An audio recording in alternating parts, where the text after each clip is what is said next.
So hello everybody, and welcome to our final What the Fucking R of 2022, unbelievably. I do have a little bit of housekeeping to go through, so I'm going to do that first. The very first thing to say is that we have a code of conduct.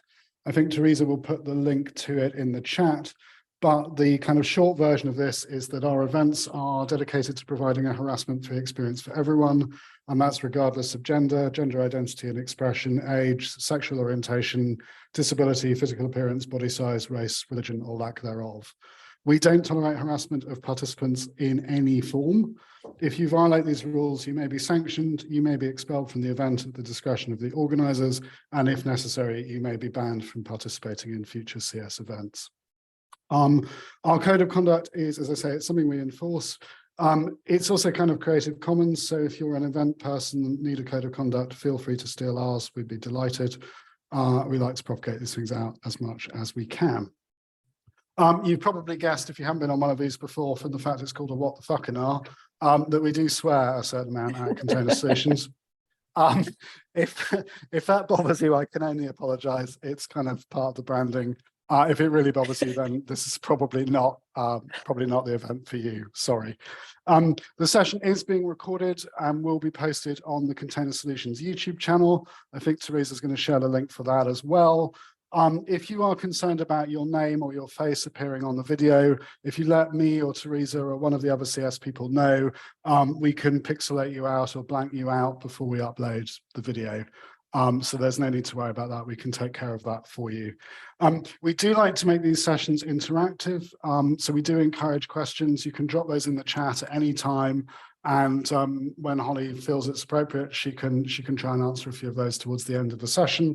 And if you want to kind of grab the microphone, if you're feeling brave and want to actually be on camera and speak, we can do that as well. This webinar is part of a sort of larger range of content that we produce, known as WTF is Cloud Native. I am massively biased because I'm the chief editor for this, so one of my jobs is to put this together every month. So obviously I think it's brilliant, but it is genuinely, I think, honestly, a really good piece of work.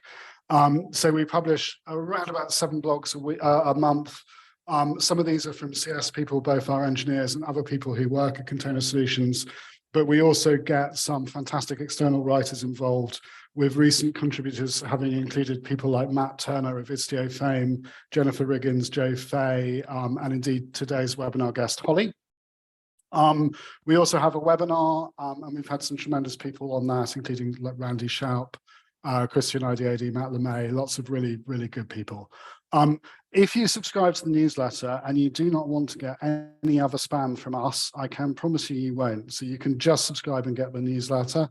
We are not a spammy company. And if you do that, you'll hear about upcoming webinars, you'll get notifications of the blogs, the podcasts, and all the rest of it. Thinking of our events, our big conference, WTF is SRE, is back for, I believe, the 3rd year. And it's going to be held in person for the first time, which I'm really excited about. It's going to be in London, May the 4th to the 5th, 2023. We've got 4 tracks covering observability, DevSecOps, reliability, and DevX.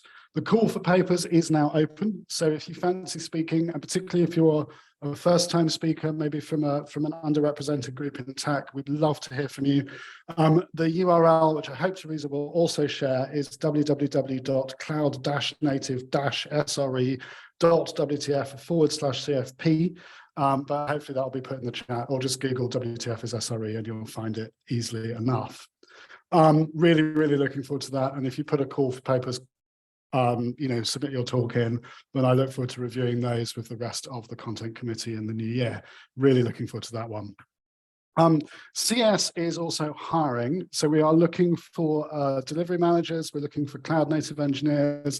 There are lots of other roles as well. So have a look at our careers page. Speaking personally, you can probably tell even on my rubbish webcam, I'm not in my first flush of youth. I've been around the block a bit. I can honestly, genuinely say Container Solutions is the best company I've worked at, just in terms of the people, in terms of the culture, very, very hot on psychological safety, very hot on the whole, bringing your whole self to work thing.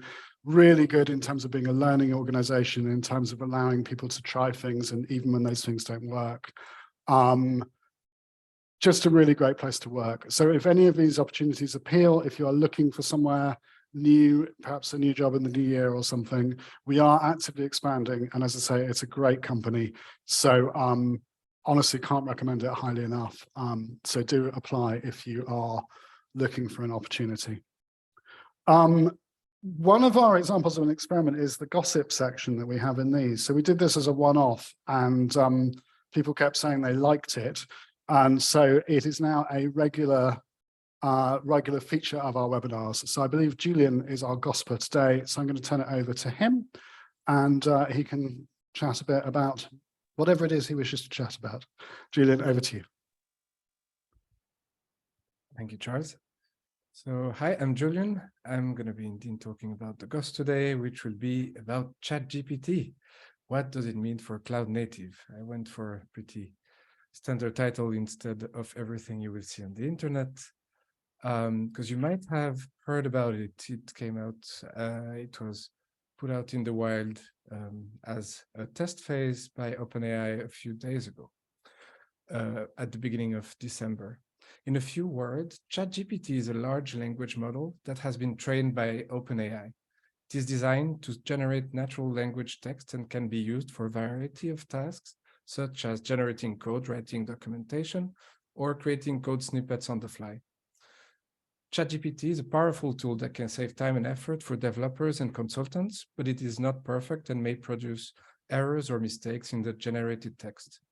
Using ChatGPT can save time and effort compared to manually writing code or documentation. This can be especially useful for consultants who are working on tight deadlines or who need to produce a large amount of content quickly. So, as you might have noticed, I read this intro because I created it using ChatGPT. I asked it to create an intro about itself. It took quite some time, though. I thought about doing the full piece like this, but it turned out to be utterly impossible because it was trying to sell itself way too much and try to say that we should use it and implement it on client side, which I'm not sure we are even able to do so right now, as it's still in the test phase. So yeah, it came out in December. It hit the 1 million user mark after 5 days, which is quite astounding compared to other technologies that came out or websites that came out in the past years.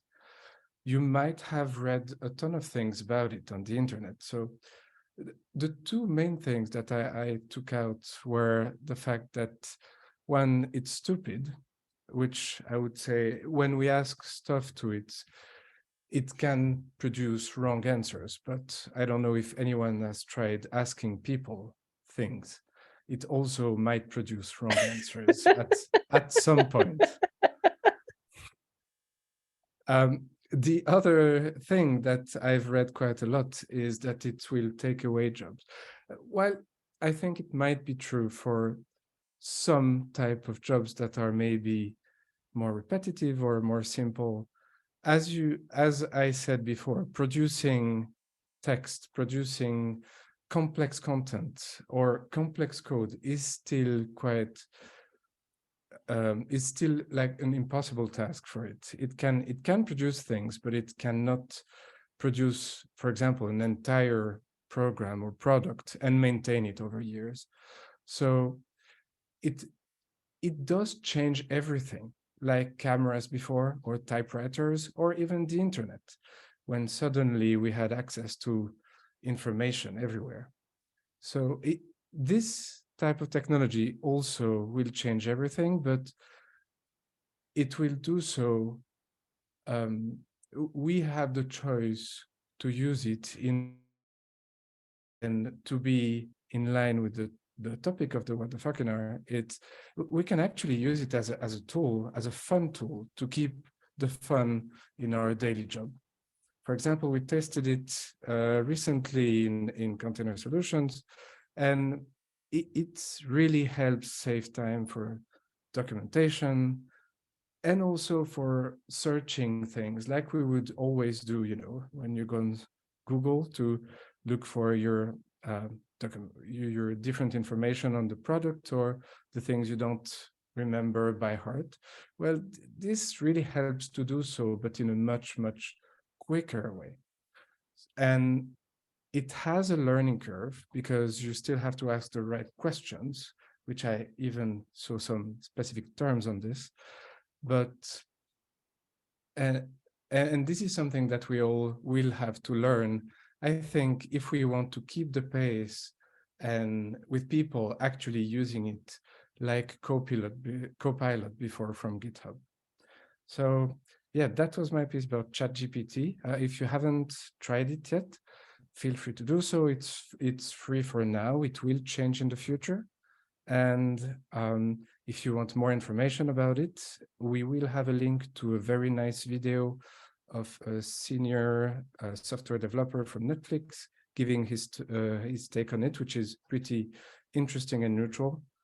And otherwise, you can always find information either on ChatGPT or Google, if you still use that. That's brilliant, Julian. Thank you. I think it's really interesting, actually. I think we're sort of seeing a bit of a, like an S-curve on machine learning stuff. We've had, Stable Diffusion doing a similar sort of thing for images to what ChatGPT is doing for text. And I just think it's really, really fascinating. It still feels a bit like playing at the moment, but I'm sure that use cases for these things are coming. And I think it's just a really, really interesting time. It is interesting as well. I mean, it does produce very plausible sounding nonsense a lot of the time. I mean, obviously it's just, basically giving you back patterns that it finds from the body of text that it's been given. So it's basically sort of regurgitating stuff like a typical school child doing their GCSE exams or something. But I do think it's really interesting. I think it's going to be a fascinating time. So thank you very much for that. And with that, it's my absolute pleasure to introduce Holly. Holly Cummins is a senior principal software engineer on the Red Hat Quarkus team. Before joining Red Hat, she was a long-time IBMer. She led the developer community in the IBM Garage for several years. She's used the power of the cloud to understand everything from climate risk to counting fish to helping a blind athlete run ultramarathons in the desert. She's also an Oracle Java champion, an IBM Q ambassador, and a Java 1 rock star, and just an all-round wonderful human being. So I'm delighted to have her doing our final webinar of the year. I am going to stop sharing, Holly, and then you can hopefully share your slide deck and take over. Yeah, this is always the awkward bit. Yes. Yeah, and normally you sort of say, okay, well, I'll just make small talk while I do it, but then I can't actually talk and try and share my screen at the same time. It's too challenging, but I think I've succeeded. So hopefully we're okay. We're all good. Yeah, I do have a few bits of small talk before we start, though, just because I was listening to what Julian was saying about ChatGPT and then what you were saying, and I've got another talk on fun, which isn't this one. It's a little bit more focused on process and the psychology of fun, and a bit more technology agnostic. And one of the things I talk about in that talk is some of the effects of gamification. And I think we all know, that gamification can make these amazing effects and, really motivate people to do things, but then it can really motivate people to do stupid and wrong things as well. And there's a citizen science project to do with mapping and labeling craters on the moon. And so, you get a picture and then you just get all the craters. And I saw a talk from the scientist who'd started it, and she was saying that they looked into gamification so that people would get scores for the labeling, and then they stopped it because they realized that what it was doing is it was driving people to sort of label things really as quickly as they could, and they were making errors. And the sort of the interesting and stupid thing about it is, why would you go to a citizen science project to label craters on the moon? There is nothing in it for you except the good feeling that you're advancing citizen science. And if you do it wrong, then your score is going up, but you're worsening citizen science. So, there's no financial incentive, there's nothing. And yet the effect of the gamification is enough to make people do the wrong thing. And I saw a similar insight about ChatGPT, because of course there was a little kerfuffle where Stack Overflow had to stop people doing ChatGPT answers. And it's sort of a similar thing of like, what do you get by posting an answer on ChatGPT on Stack Overflow? There is no money in it. You know, maybe you could put it on your CV, maybe, but I've never seen it on a CV. And so the only reason to do it is, you know, that sort of perk of feeling your score go up. And so why would you do it with ChatGPT? It's just sort of interesting of how you know, we get motivated to do things that are actually counterproductive. And sometimes our tools allow us to do counterproductive things with more speed. I liked as well what you were saying, Charles, about how it feels like play at the moment. And I think you're exactly right that, and it's something I come back to in this talk a bit, but the fact that so many things, when we start doing them, they don't seem useful.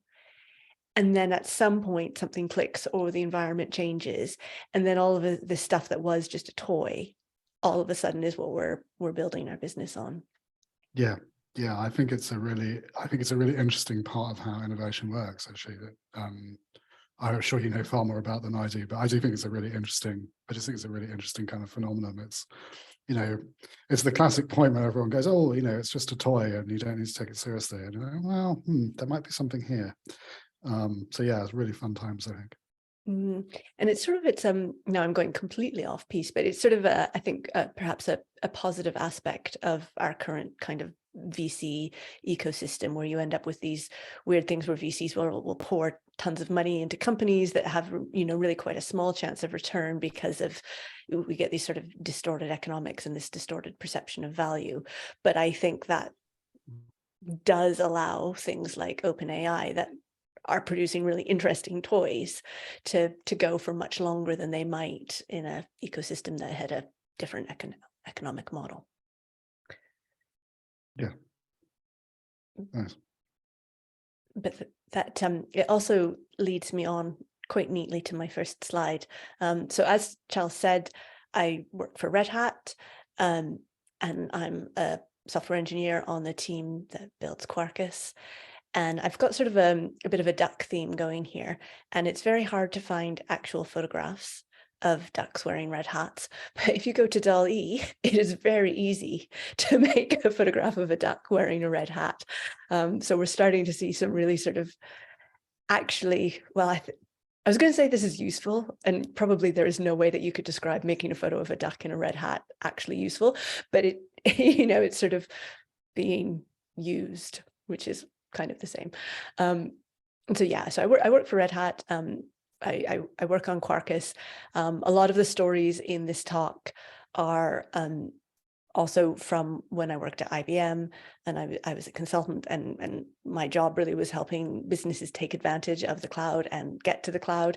And so I saw lots of things that, you know, I thought, oh, that doesn't seem like quite the best practice. And so I sort of, every time something bad happened, I harvested it away and saved it because I knew it would be a good story sometime.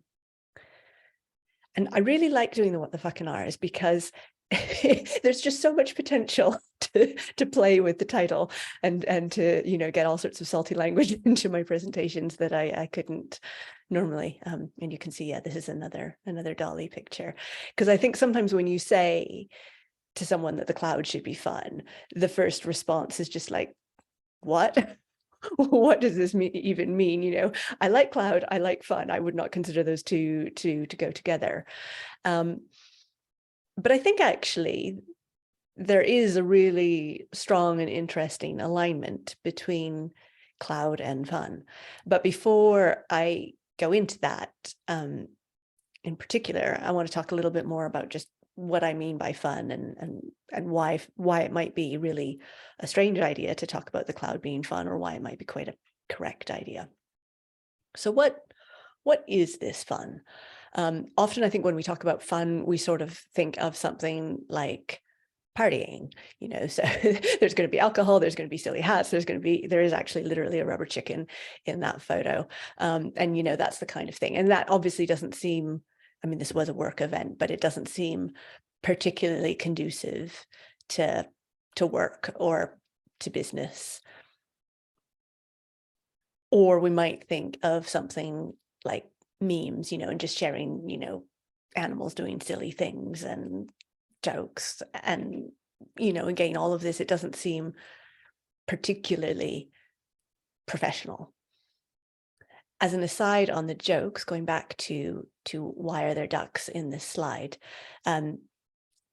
a researcher did a set of controlled experiments where they did the world's largest science experiment. I think they had maybe 350,000 participants, and they had sort of a site. It was basically like ratemyjoke.com, but they were able to then see what people found funny and see national differences between it. And they were also able to do controlled experiments, like you take the same joke and you change the animal, and then you see what gets rated funniest. And it turns out that, scientifically proven, that ducks do make jokes funnier. So if you have an animal, if you have a joke and it doesn't depend what animal's in it, choose a duck.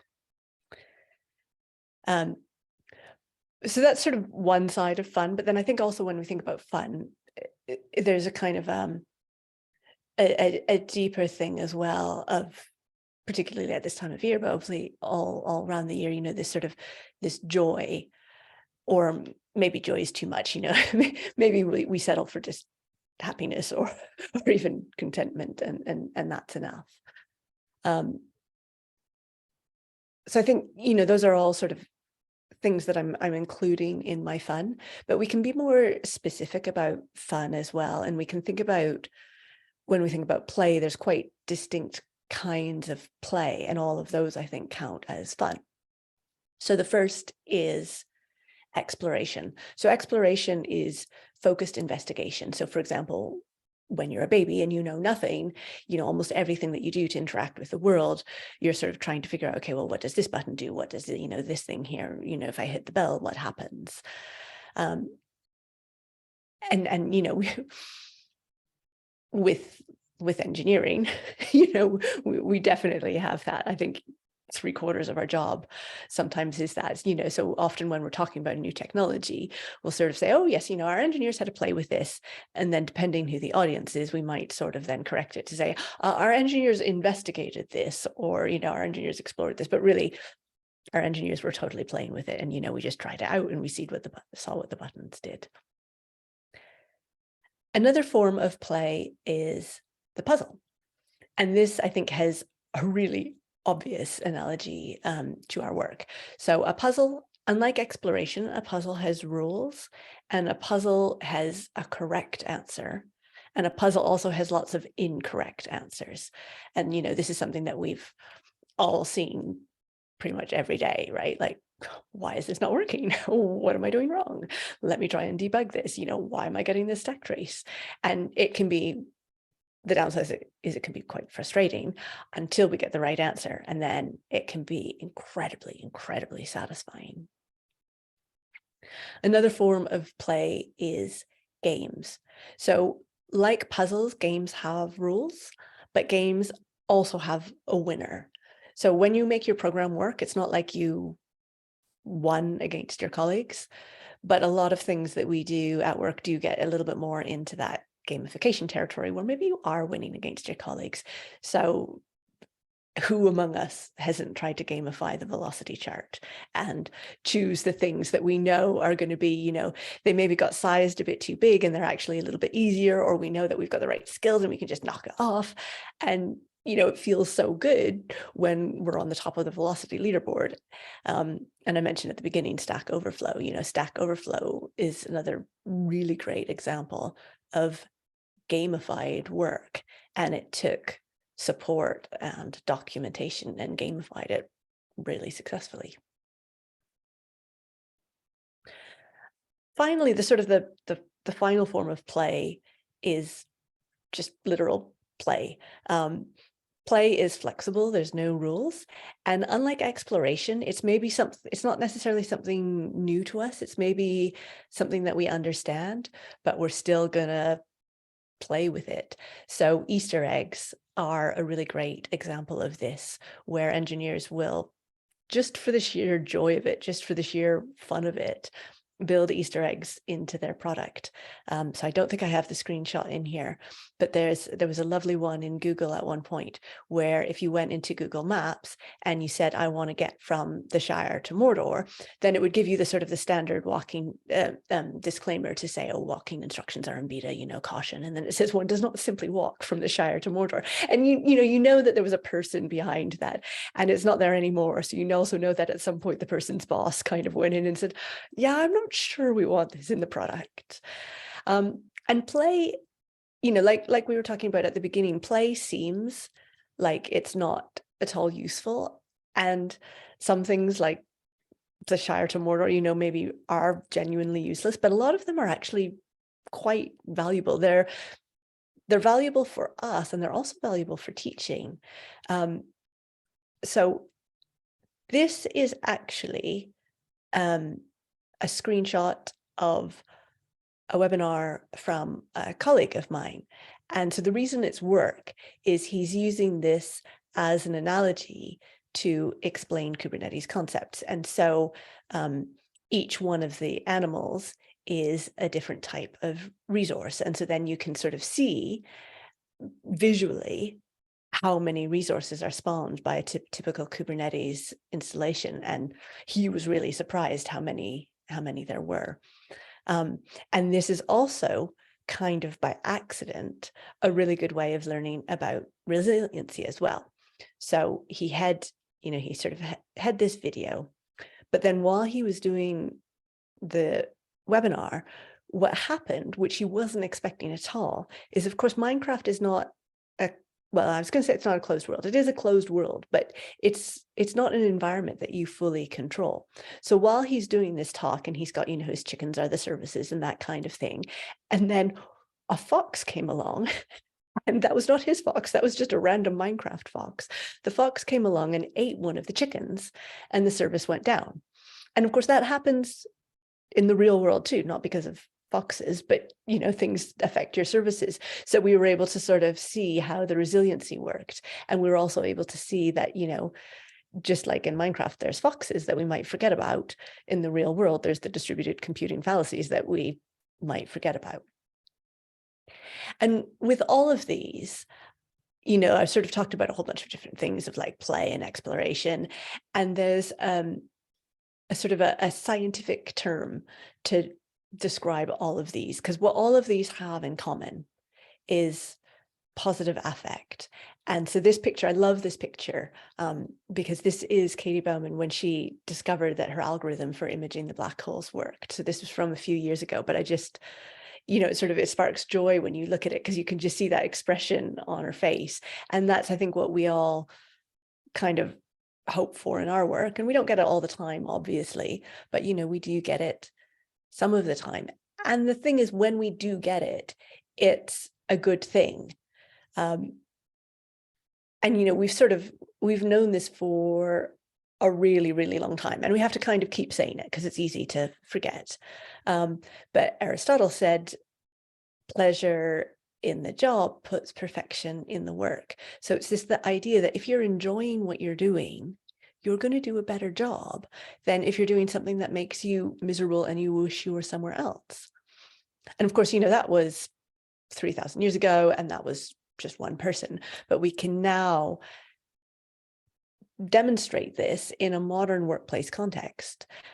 So if you look at the DORA research, what they found is pretty much exactly the same thing, that job satisfaction is the #1 predictor of organizational performance.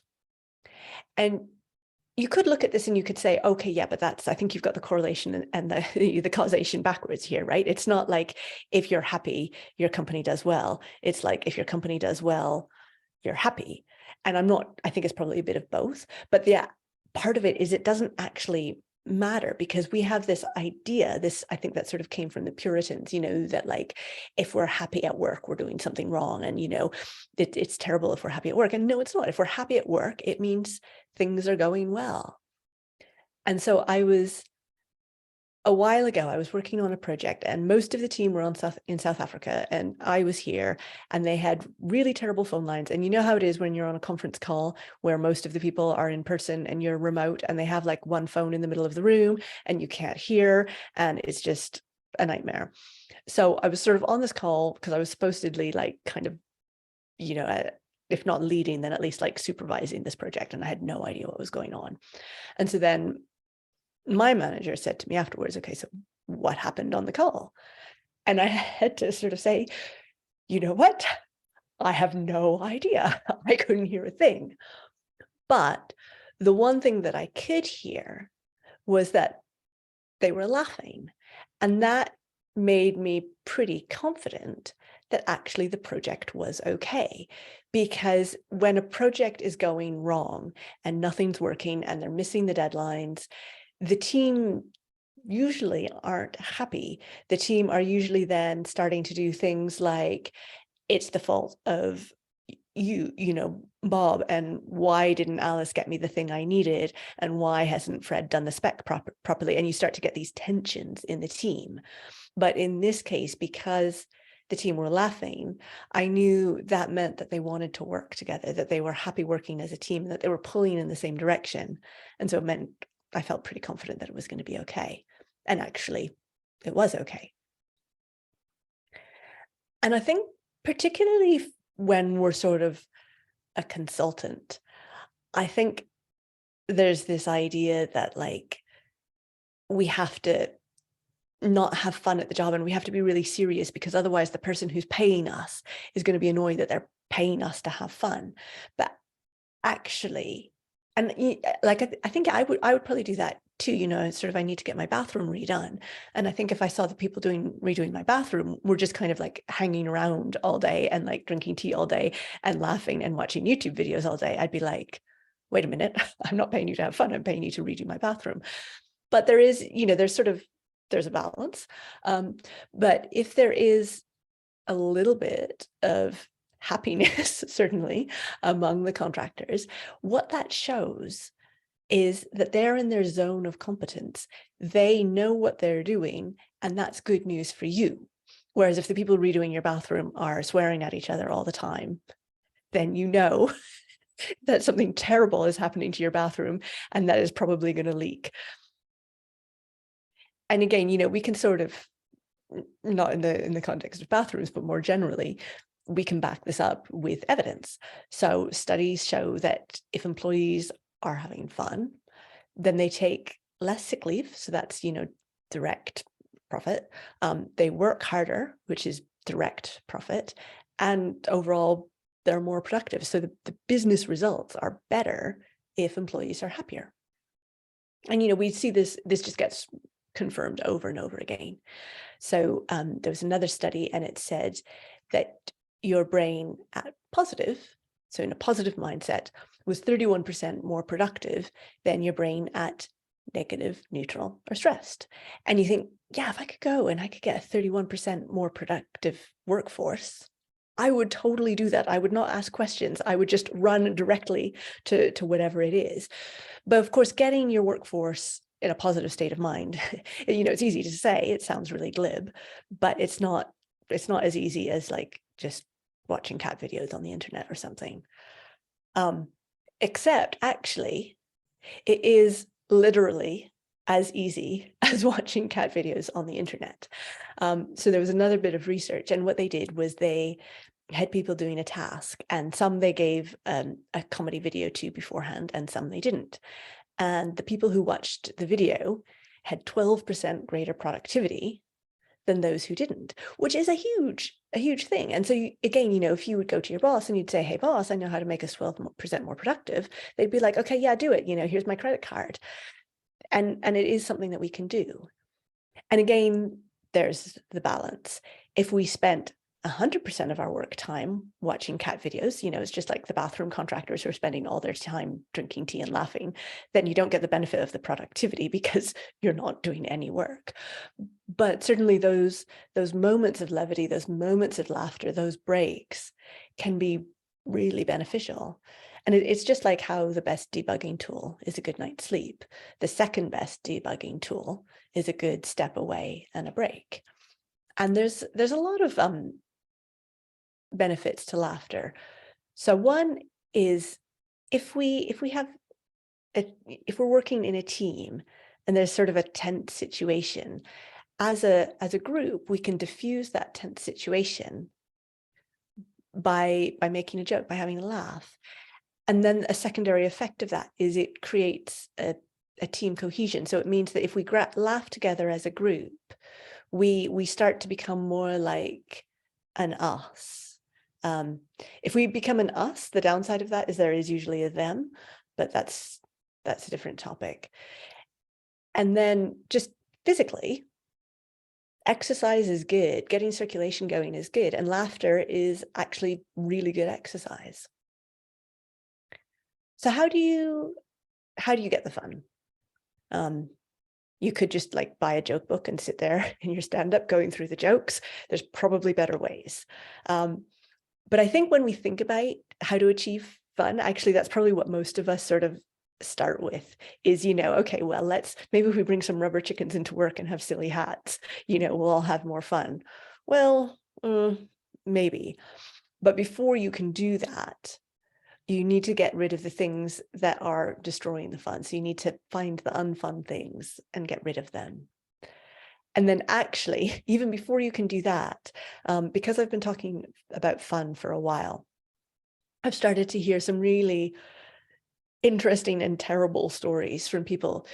And what I've heard is, in some workplaces, it's not just that they have an atmosphere that doesn't encourage fun.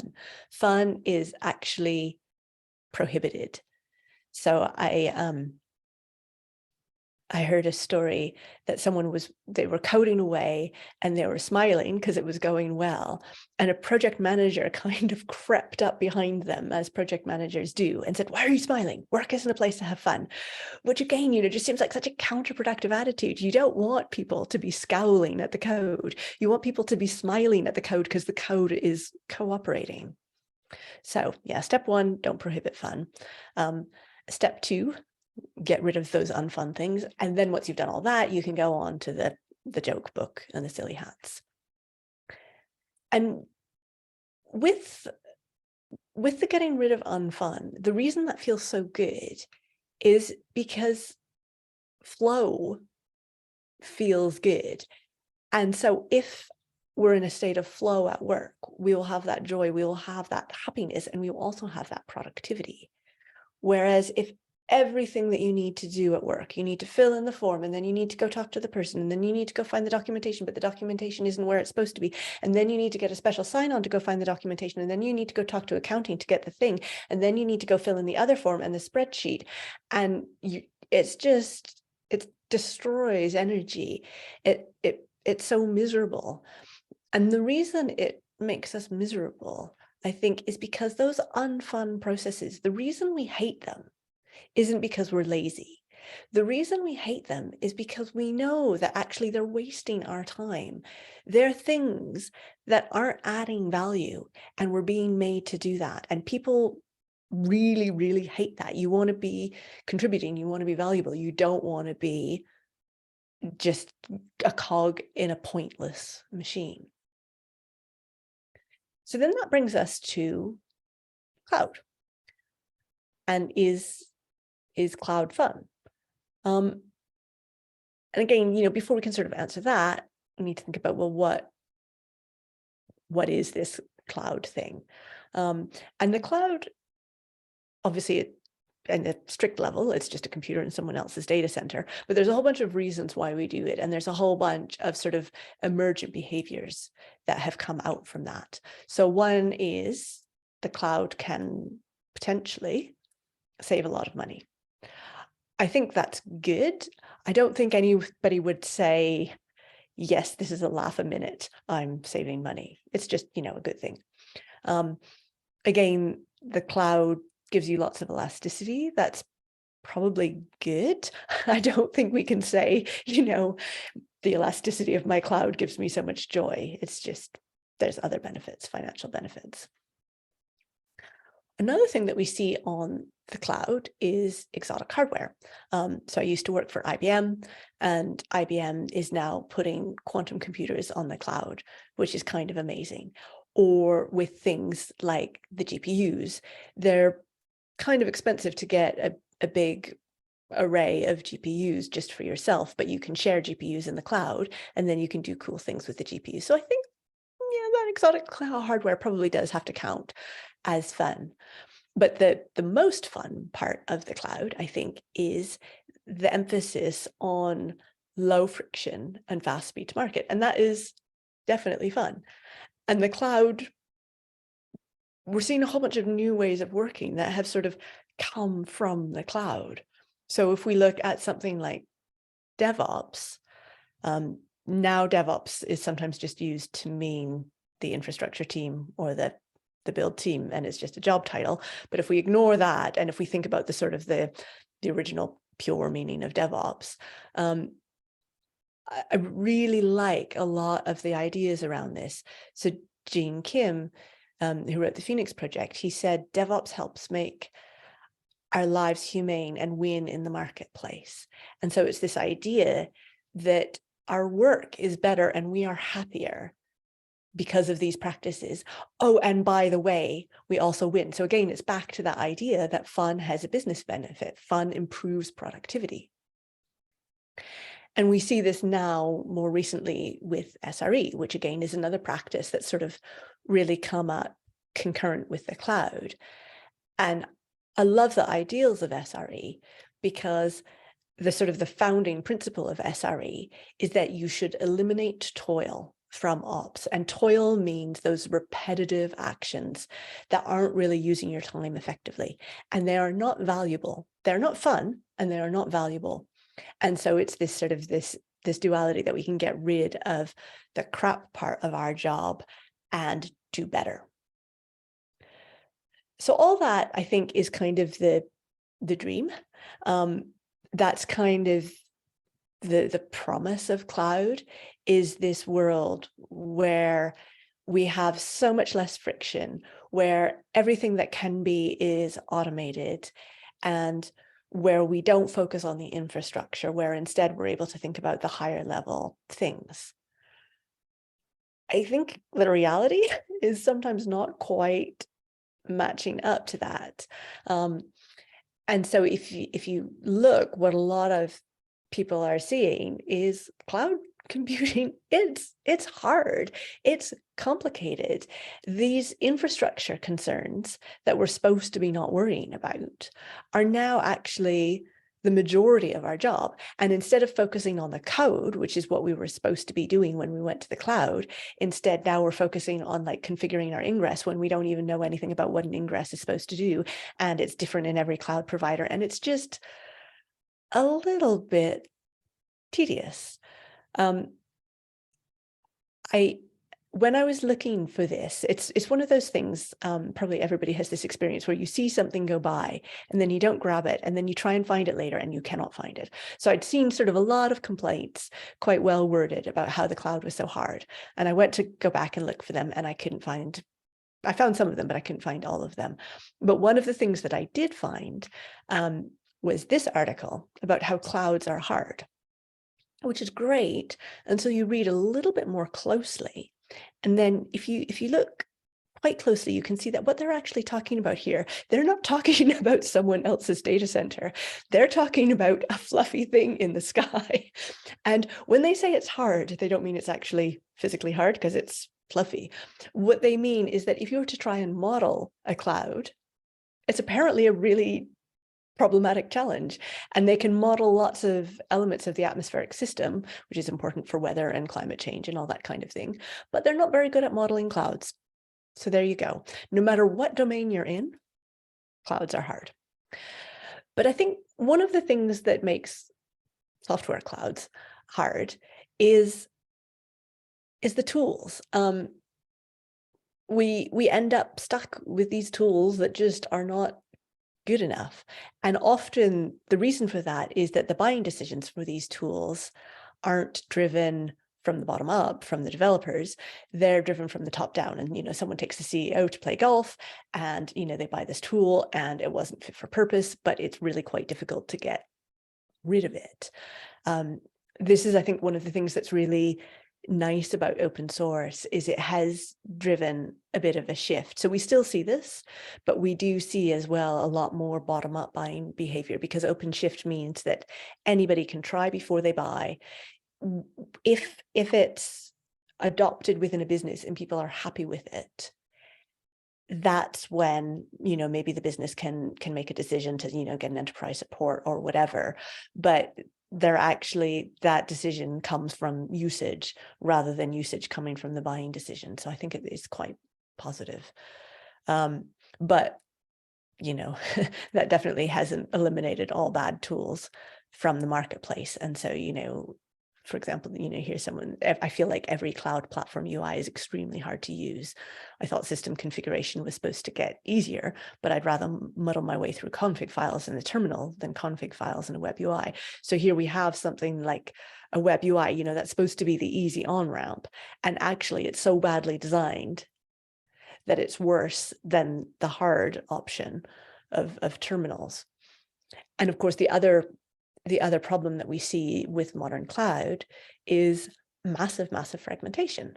So every cloud provider has different ways of doing things, and our stacks are potentially so complex that every team has different variations of the stack. And, so then we just end up fighting the tools, and we just don't seem to be able to get a consistent set of standards, which is a good thing, because we don't want to all be forced into the one way of doing things. But it does add this friction, because if we want to work across multiple clouds, we need to hold a lot of knowledge in our head.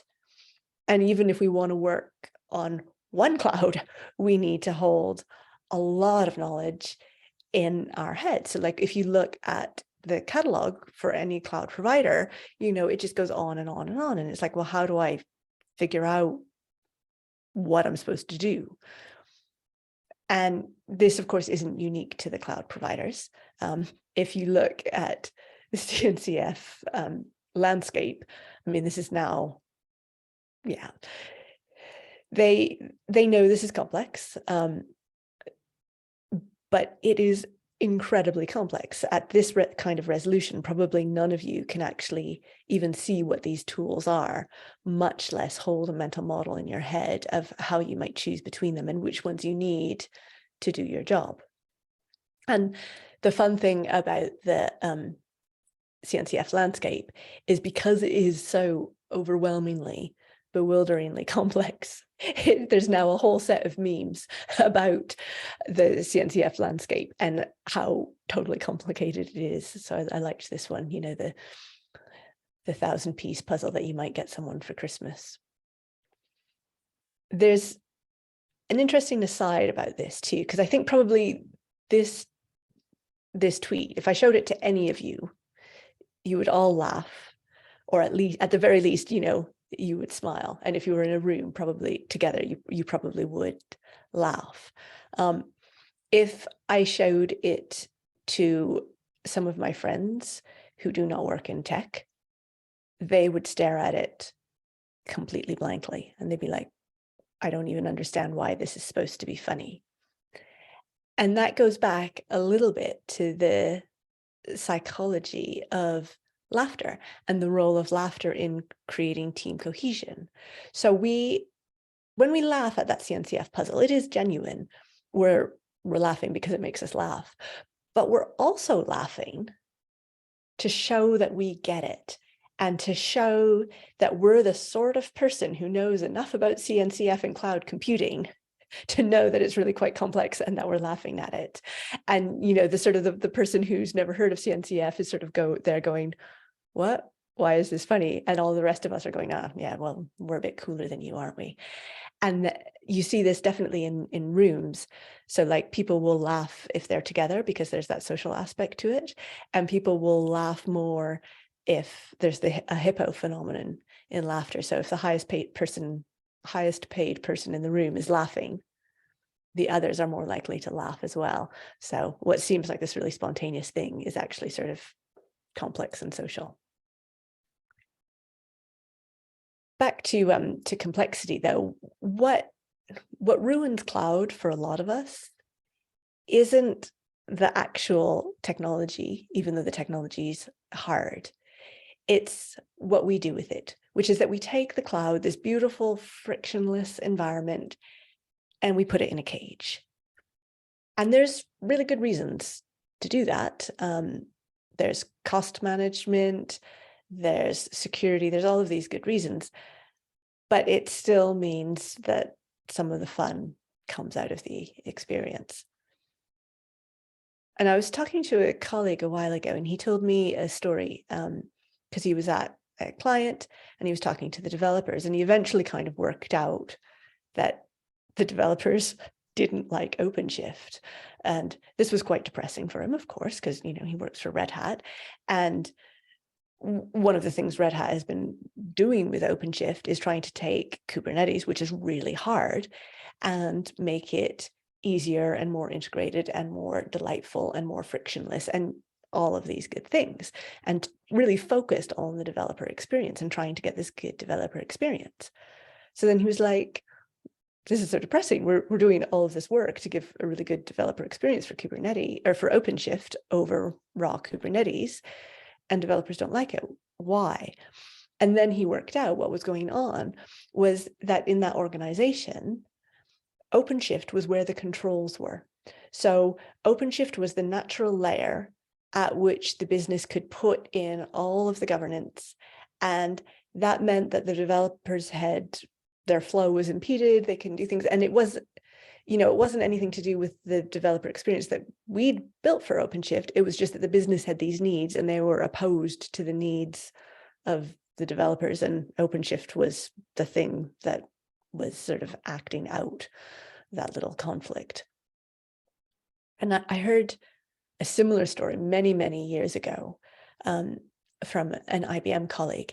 And this was way back in kind of, you know, the prototype beginning of the cloud, when it was, before then, it was really hard to provision something. And we'd written something that would work with virtual machines, and it would allow them to provision a virtual machine in 10 minutes, which now is just like, duh, but at the time was amazing. And so we sold this thing that would allow them to provision virtual machines within 10 minutes. And then they came back to us and said, well, yeah, IBM, nice try, but this provisioning software you sold us is broken. We thought, that's odd. I'm fairly sure we tested it. What's going on? So we investigated, and they were getting, it was taking them 3 months to provision something. And we're like, okay, that's definitely not what we wrote. What's going on? And then we found that they'd put an approval process in front, and then they put an approval process in front of the approval process, and then they put an approval process in front of the approval process, and then some other team had its approval process. And by the time you added in all of the approval processes, it was an 84-step approval process, which is kind of terrible. So no wonder they hated it. I spoke to another client, and they were telling me that they were going to change their cloud provider. And when we asked, oh, why are you changing cloud provider? It was because they had so much procurement wrapped around the cloud provider that they couldn't actually provision things. And they hoped if they changed to a new provider, it would be easier to provision things, which would be true, but probably only for about 10 minutes until the procurement department caught up with it. So it didn't really seem like the right solution. I spoke to another business, and they were a bank, and they were really interested in how we sort of set up our developer laptops. And eventually I sort of, after going on this call for a while with them, I realized that the problem they had was that their developer laptops, they were sort of experimenting with the cloud. And they had so much governance and firewall and everything on their laptops that they had a complete separation between the internal systems and the cloud systems. And so it meant that as an employee, you had one laptop, and you had to choose whether that laptop was able to access Jira and things like internal company meetings, or access the cloud servers. And you couldn't do both. And so, of course, they just fundamentally could not do their job because of the way this was set up. And, you know, every single process that they did was sort of dragged down into this friction of this setup that made their lives miserable. And there's really big business consequences to this, because they were losing developers. I think their team had lost something like 7 developers that quarter, because people go, yeah, I'm not doing this. I could go get a job where I can actually talk to both Jira and my cloud server. So how do you fix it? Because you can't make the need for governance go away, but it does seem like something has to be done. Well, automation is a really big part of the solution, I think, because all of this crap, we should be giving it to the computers, because so far, computers don't expect to have fun. And so we should let them do the tedious stuff. And the bonus is that automating stuff is fun. So then, you know, we sort of get this double win.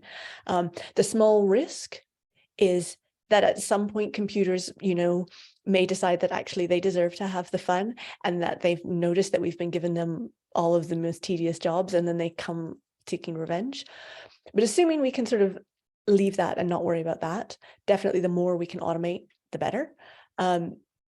Another thing that I think really helps is trying to make these infrastructure concerns and these integration concerns someone else's problem. So wherever you can, go platform as a service rather than just raw bag of bits. This is from IBM Code Engine, which was an implementation of Knative. But I've got it in here because I just really, really love the slogan of enjoy your cloud again. And that's what we want the providers to be doing for us, is really focusing on that. And I think Knative in general and serverless has quite a lot of potential to abstract away some of these infrastructure concerns. So it used to be when we did serverless, it would be functions. That is cool, but it's kind of limited. But if we go to being able to deploy containers using that same model, it can actually be quite easy and fun. But the problem with it is, what do we call it? So I saw an article and it described them as funtainers. And what it meant by that was a serverless container. And the reason for the name funtainer was, you know, it's sort of function container because it's deployed like a function, but it's written like a container. This name has completely not taken off. And I can tell you why it hasn't taken off, because if you try to Google for funtainer, you will find lots of pictures of thermoses. Thermos, for some reason, they have a product for children, which is called a funtainer. So if you try and be more specific, because you know how to do search engines, and you type funtainer cloud, then what you get is a picture of a thermos with a picture of a cloud on it. So we still don't have a good name for these things, but I think they are potentially quite a good way of deploying software that gets rid of some of that toil and some of those low-level concerns. So yeah, there's the original article that talks about them as funtainers, the one article. But also Go managed. I mentioned Go PaaS. I tried to illustrate Go PaaS. It turns out this is really, really hard for DALL-E. Trying to get it to draw a platform is hard. You only end up with trains. So then I tried to do like a cake stand, and I could not get a cake stand without also getting a cake, because no one on the internet photographs a cake stand without a cake, because why would you photograph a cake stand without a cake? So you have here a computer on a platform because it's platform as a service, but you also have a bonus cake, which is actually an accident, but I think this is good because this tries to actually more accurately than I had realized, captures the full thing of you have that delight, you have that joy, you have the happiness that comes from cakes, and you have a platform and you have a computer. So the computer knew best after all. And I think it's really good that now we're seeing increasing focus from a lot of vendors on developer experience, which they shorten to DevX, or if they're feeling really cool, they shorten it to DX. And certainly this is something that we see in my day job. So one of the things that I really liked about Quarkus that sort of drove me to join the team was Quarkus is a cloud native runtime. So it's really designed to work well on the cloud, and it's got lots of things that make it really easy to deploy to Kubernetes. But it's also more generally just optimized for developer joy. And developer joy is one of the things that we talk about with Quarkus, which I think every product should be doing.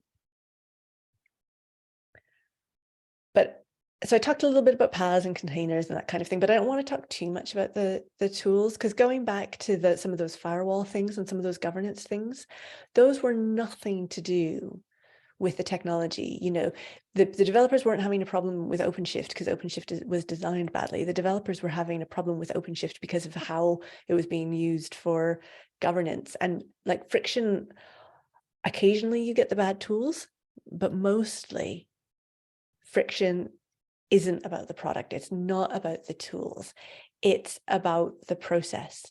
And so we need to try and persuade the business, and also for us, do it so that the easiest thing to do is also the right thing to do, to try and eliminate some of that friction and also improve the results. So I sometimes say, if you care about it, automate it. And it should be the same thing, that if you care about it, make it easy to do, make it easy for your employees to do. DevOps has gone a long way to doing some of this. It kind of missed out security. So I think it's really positive that we're seeing this sort of the DevSecOps, where we're trying to get that easiness and that flow and that friction for security considerations as well. Because what we really want is, there's this idea from sociology where if you have two sides with a core conflict, so for example, and often we have this conflict between innovation and efficiency, or between security and productivity. If we can find this sort of third economy where we find a middle ground, where there's the double win and where actually everybody's better off, we have less friction and we're more secure, then I think that's an idea that's at the heart of some of the cloud native development methodologies. It's at the heart of Kubernetes, and I think it's potentially really, really powerful. So flow and feedback make things fun. So optimize at the tooling level, optimize at the process level for flow, optimize for feedback, because just like that child with the bingy toy, where when they bing something and something happens, that's what's gratifying. If you bing the bell and the bell makes a noise 2 minutes later, that's miserable. If you bing the bell and the bell makes a noise 3 months later because it got stuck in a deployment process, that's truly terrible. So finally, I know I've sort of told a lot of stories about like things going wrong, and this sort of, the magic world where everything is frictionless.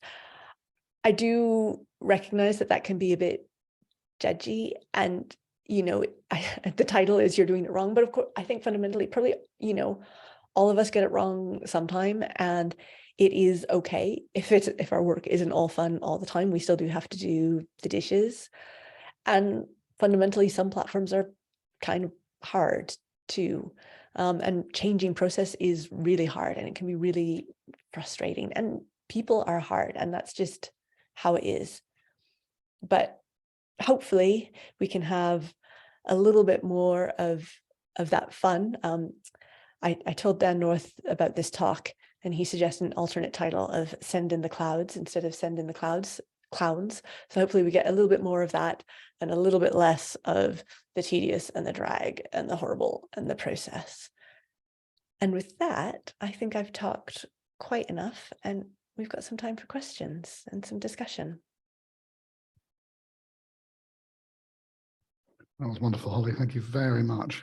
Thank you. So does anyone want to put a question in the chat? While we're waiting for people to get going, I'm tempted to ask you about your duck joke survey, because That's awesome. But maybe a more useful question would be the business of tooling and the idea that the tools we use are often quite difficult and quite frustrating. Do you have any thoughts on sort of why that is? And do you think it's changing at all? I think some of it is a measurement problem. Some of these things that are hard only surface. So from the vendors, the things that are hard sometimes only surface after a month or two of usage. So sometimes you see a demo and it looks really slick, and then it's only when you realize you want to go off that really narrow golden path, it becomes really hard. And in fact, that's particularly a problem with some of the tools that have the most slick and delightful golden path, is that the sort of the cliff around the golden path is highest. No, that's not a cliff. That's a cliff. In any case, I think we all know the terrible analogy that I'm trying to make. Sort of, you have this really deep channel for the golden path, and then it's harder to get out of it. So that's sort of on the tooling side. But I think in the process side as well, it's a bit like technical debt. That technical debt slows us down, and yet sometimes it's really hard to make the business case for fixing it. And it's because new features are easy to measure. Developer unhappiness is hard to measure, and it's hard to quantify the impact of. And so then it just means that because it's hard to measure, it ends up at the bottom of the priority list. Yes, yeah, I think that's probably spot on. I think getting metrics for those kind of things is really difficult. And I mean, you can sort of start to do things like the chief fun officer, but you just know. I talk about that as a joke because immediately when I say that, you end up with this sort of dystopian image, don't you, of the chief fun officer who goes around and measures morale, and anybody who's not happy is going to be punished, and everybody has to have 6 laughs a day and take at least 2 dips in the corporate ball pit, or they're going to be fired, and you just know that's horrible because it doesn't seem like the sort of thing that can or should be quantified in that way. Yes, I don't know if it's the sort of Britishness in me or something, but I have a complete aversion to sort of enforced jollity of any kind. It's just like such a turn off. I run a mile from companies that do that kind of thing. Yeah, I have a statistic. It's something like 37% of people dislike team building activities, and that's an American statistic. So I imagine for us in Britain, it's probably more like 106% or something. Yes. Excellent. Do we have any other questions from anybody?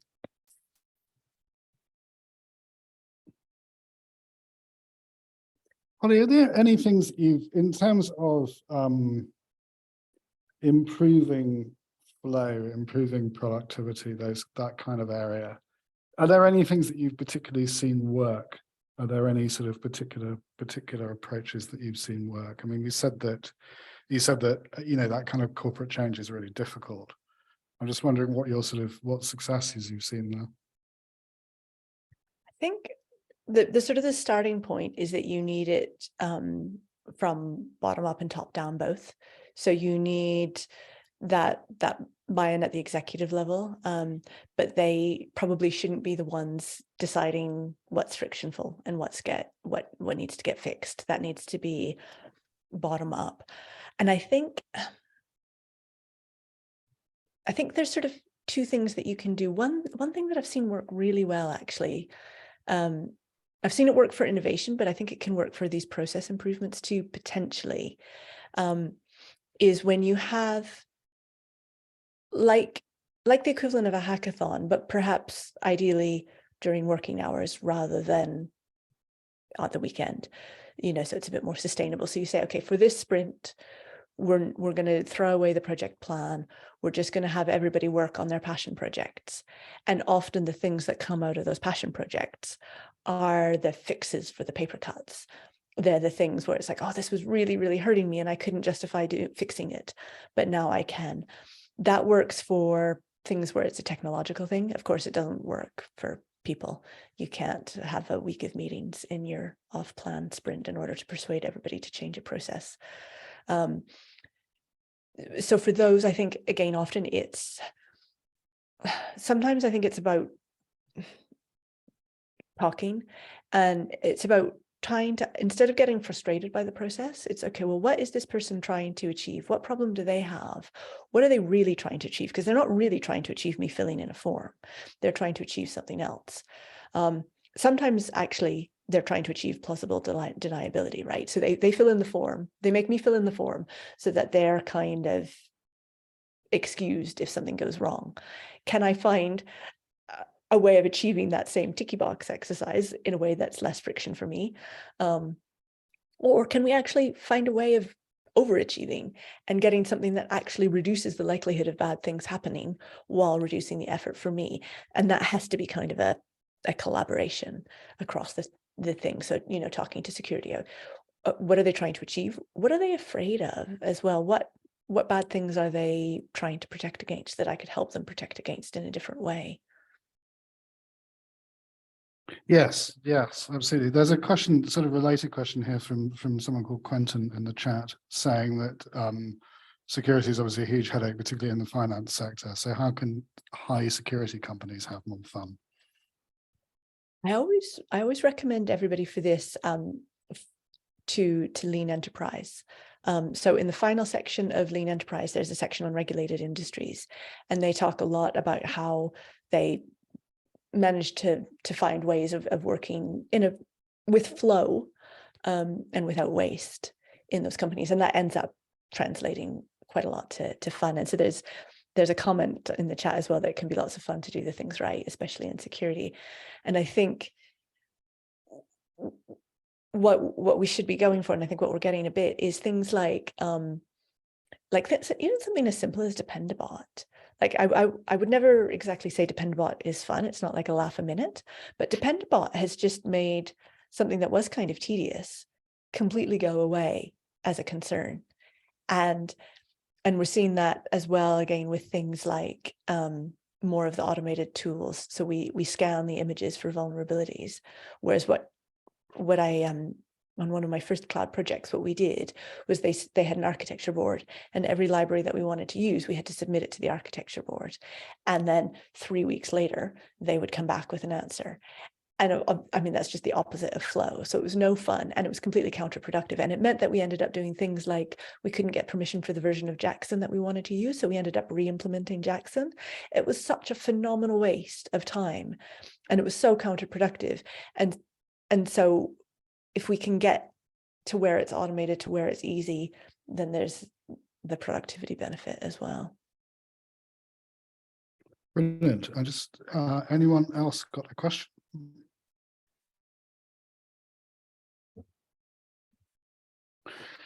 I think at that point we should wrap it up.